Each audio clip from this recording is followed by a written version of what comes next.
Alright, man. I told you I'd put together the video for you.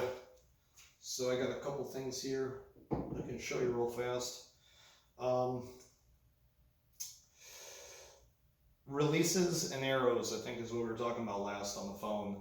I'm just going to show you a couple things real fast. These are those arrows I was telling you about on the phone, the Axis arrows by Easton. I'm going to show you why I like them so much. Full carbon, and that, like we talked about. These are match grades, so these are like the extra straight ones. But if you look at the way the field tip actually screws into the arrow, I hope you can see it on the video, but the diameter of the field tip matches the arrow diameter. So it's very streamlined. The back of the arrow has a knock that basically is the same diameter as well. So you'll find that with those Victory arrows, they have this really weird mechanism that they're using. I'm going to show you here. This is the threaded part here. The insert where this threads into is actually inside of this. It's a plastic piece that's glued in about that far down. Now, what Victory does on a lot of their shafts, if I'm not mistaken, all of them, is they have that plastic piece that you would thread your field tip or your broadhead into. They have it exposed. So basically, you're gluing like a plug into the shaft, and then you're screwing the field tip or the broadhead onto that. So you have this like really like weak connection point there between it all, because you have this piece connecting to an adapter which is going into the shaft, and it's bulky and it's bigger around. It looks like a missile. It's really stupid. For aero flight and aero ballistics, it looks just hokier than hell. And my dad actually bought a set. I don't know what he was thinking, but anyway, he ended up, if he missed a shot at the target and it kicked off the ground, I mean, it was breaking those adapters away from the shaft, and it was just, I don't know, not a really good design. So I would stay away from those. Carbon Express are really good arrows, like we talked about, or I texted you. They have this little adapter piece back at the knock where the knock pulls in and out. And it's kind of fatter there as well, so a little bit thicker of a little adapter piece on the back. But they got these nice flush fronts too. I just really like these because from a ballistic standpoint, and with what I'm going for with bow hunting, I'm looking for an arrow that's going to cut through the air. I'm not looking for anything that's going to throw a ferrule of air over the shaft in any sort of a weird way. I want a razor blade on the front, and I don't want anything to course correct it other than just my 3 feathers. I want it to fly as fast as it can possibly go without there being any buckles or edges of anything. So that's just my thoughts on it. I still shoot feathers. Most guys shoot vanes. I just think archery is not archery without feathers. So I've always shot feathers, and I've had a lot of success with them.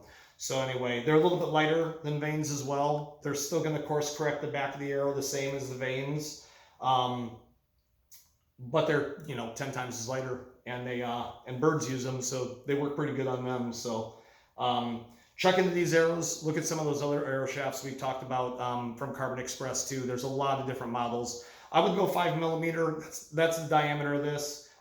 You can start going smaller. You're running into a lot of like competition style archery arrows. They use really thin arrows. But for hunting, you're going to want something that's got some punch to it and a little bit of weight. So anyway, I hope that helps. I'll show you here. I remember you saying that bow might be coming with a sight. Or the bow that you decide might not have it, because I think you might be changing your mind. But anyway, when you're looking at sights, just a couple things. 5 pins are awesome. I would look for a 5-pin. You have a couple different diameters of the fiber optics. So the actual dot that you're going to be using as your aiming point, you're actually going to want to get that in the smallest diameter you can find. The bulkier diameters start getting a lot bigger on your target, especially at further lengths. So if you can get a nice small diameter one, that's the one you want. 5 pins, perfect. You can go 3. You're going to be a little bit limited on your far shots or whatever, but 5 pin is perfect. If you can get a sight with a light on it, hugely helpful. Try to get one that's got a couple different light settings to it. If you get one that just has a 1 on and 1 off, it's going to be super bright. It's going to be almost hard to use. If you ever have to use that light dimmer in a low light situation, or that illumination feature, you're going to want to have it on like a really low setting. So try to find one that actually has like a 3 light combination setting on it, or a trigger on it, because if it just has one that's going to be too bright, I'm telling you now, the companies go overboard with it. But whenever I have this thing on its lowest setting, I can be at dusk or dawn and I can draw and I can still see pretty good what's behind it. When it starts getting too bright, you're going to start being blinded by it because your eyes are still adjusted to such a darker setting, and you're going to have a hard time lining up on what you're trying to hit. And the last thing you want to do is make a bad shot, especially in low light. So that ends up being crucial with the sights. So keep that in mind. Let's see here. Other than that, I think we were talking about the releases. So the releases, 2 kinds. This is the one I like to use. We talked about a lot of this, so I'm just going to kind of hit the main points for you. But there's a couple of pros and cons to them both. The competition archers, I don't know, 50-50. I see a lot of guys using both of them. It really does come down to personal preference. So I'm just going to give you my thoughts from a bow hunting perspective, because that's really all I'm doing now, is I'm just bow hunting. So I mean, practicing, but I'm bow hunting mostly. I'm not competition shooting at all anymore at all. So I just don't have time, and I'd love to get back into it. But in the meantime, it's just putting, meat in the freezer. So from a bow hunting perspective, though, I really like this one. This is the Hardcore by TrueFire. It's got that that hook like we were talking about to the D loop, and I really like that a lot. I talked about that in the last video I did for you. But one of the things about this thing is, if I'm bushwhacking and I'm going out to from spots that I have to kind of be crawling through weeds, or kind of tucking my way through the limbs and that, this is going to get hung up on all kinds of stuff. So you're not going to want to even have it on. You're going to want to have it off in your pocket, and then whenever you get to your place to hunt, put it on. But keep in mind that if you're on a spot and stalk, or you're just walking around and you have some open area and you're really keeping your eyes peeled, you can have this just kind of hanging off on your side, and it's just there when you need it. So as opposed to the 3-finger tab ones, you're either going to have it in your pocket, or you're actually going to have it hanging off the D loop. It's just going to be sitting there swinging around.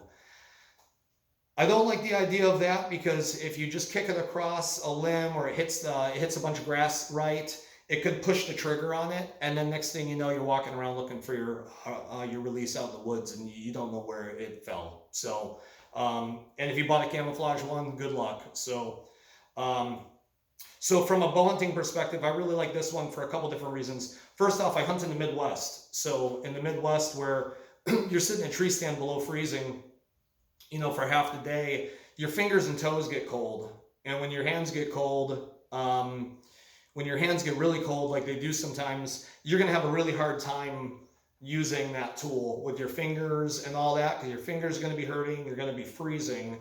And just having the wrist one, I feel like, for the situation of being cold, it's still going to hurt to do everything, but at least I don't have, 70 plus pounds at my fingertips. I'm supporting it more at my wrist than my arm. So keep that in mind. One little bow hunting trick that most guys don't know, competition guys would never use it, but sometimes you find yourself having to hold the bow back for a little while, because a deer will come walking in, you might not have a really good shot at it, you might have to wait to get an angle on it, or you might just find yourself in a situation where the animal comes in already pretty spooked and excited, and he's on high alert, and you might have just one opportunity to be able to get that bow back, because if his head's up and he's looking around and he's on edge, you're going to have a hard time getting the bow back, especially at close range. So one of the things that's nice about this release is, from a bow hunting perspective, if I draw back the bow and I need to hold it back for a little while, there's a little trick with this release. So I get the bow back, the animal's still not in a good spot. I can hold this back for a while, but I can really hold it back a lot longer if I do this. So I can actually let my hand off, right, the D loop, and I can actually tuck my hand behind my neck. So right now, if I'm in a tree stand and I'm sitting here waiting for a deer to come out, I'm actually not burning out as quickly as I would if I was just holding it. So After the animal's making its way back out, I can come back into position and I can go ahead and anchor up and I can be ready to shoot again. So that's one thing that's really nice about this release. And you're not gonna be able to do that with the 3-finger tab one. So keep that in mind. But from a comfortability standpoint, ergonomically, the way it works, I really like shooting with them both. I started with the finger tab one, and I just switched to this when I started just more bow hunting than anything. The 3-finger tab one, I know you haven't used any of them yet, but the draw and the turning of the wrist and the anchoring actually is pretty nice. It doesn't feel bad or weird at all. I mean, a lot of people look at these and they think they're a lot more comfortable. And don't get me wrong, they are, you know, but you know, you really got to shoot with a 3-finger tab one for a little while to really make a good comparison, because you do find yourself kind of liking it after a while, and it does ergonomically feel good, especially if you're not cold. So it's a little bit different of a release, because with the wrist one, you're at full draw, your fingers are kind of out, and you're using your index finger to just draw that trigger back. And it's almost as if you're letting go of the string. It's kind of weird. You kind of get used to doing that, of course. But with the 3-finger tab one, you know, your hand's upside down, you're anchored to your cheek, and you know, you're using your thumb to push the trigger. So it's a little bit different ergonomically, and once again, it's just going to be what works better for you. For some reason, I found myself liking this one more, because I just feel like it's just more in line to my arm. It's like I can get to where I want to go. I can really settle into my shot, and then it's just going to be a quick pull to the trigger. And you don't want to punch the trigger. You know, you want it to be pretty smooth. Where, you know, with the finger one, you know, I guess you do have to make an effort to push the button, but you can get just as smooth with that one too. And a lot of competition archery people really like it. So, anyway, that's all I can think of off the top of my head.